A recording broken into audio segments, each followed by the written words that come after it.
Lead kindly light amid the circling gloom.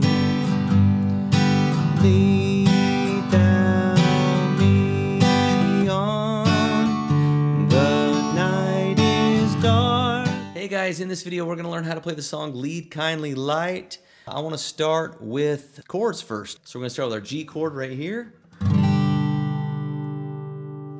And then we got C chord, 5-string chord, and then our D chord here. Okay.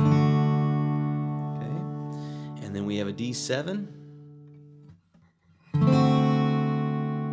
and an A chord. It's a 5-string chord right there. After you got the chords down, what you want to do first is just strum once per measure and practice that. So our first singing note is this open D, right? Lead kindly light. And if I was going to play this like tonight or something soon, I would play that first note just like that, and then I would sing just the pickup line, okay, right here. Okay, and I'd go lead kindly light amid the encircling gloom. Okay, and so on. If it's 3-2 in the book, like in the hymn book, what that means is that there's 3 beats in a measure. The bottom 2 number means that there's only the half note gets the beat. Okay, if you don't know what that means, it's not a big deal. Just remember this, that I have these little tick marks that I put right here. Okay, maybe you can see those, but I do it so you can see how to break up the measure, so we can play. The piano player, I think, has an easier time of leading the melody to the listener, and so the guitarist, I think it's a little trickier with the strum pattern and stuff like that. Okay, so the first thing that I would do is every tick mark, basically in between the tick mark, I count that as kind of a little measure. Like for example, this from here to here, I count this right here as 1 beat, and then I count from here to here as 1 beat as well. And then this one right here is 1 beat. Okay, so there's the 3 beats, 1, 2, 3, and that's in between these like tick marks.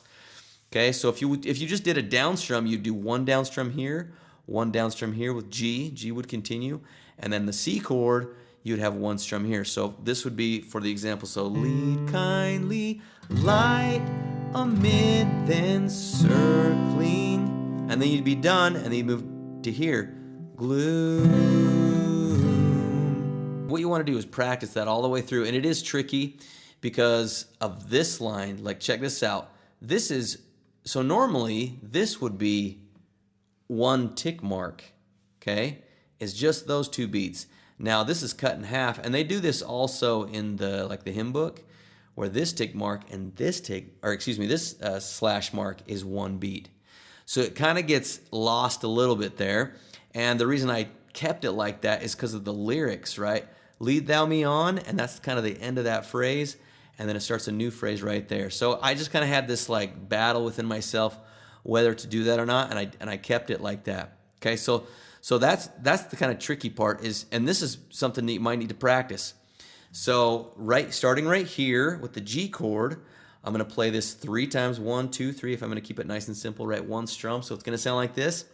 Lead thou me. So lead thou me on, the night is dark. Okay, and so that's how I would practice that. Lead thou me on, the night is dark. Okay, and so it can kind of get lost a little bit. You might have to listen to the song a few times, but this is the trickiest song in my opinion in the entire hymn book. There's different meters for different songs, but this one I found is tricky, okay? And so it was kind of tricky for me to teach, so hopefully this is making sense. All right, thank you guys. If you guys have any questions in this song, please let me know. And I am looking forward to teaching you in the next lesson. See you there.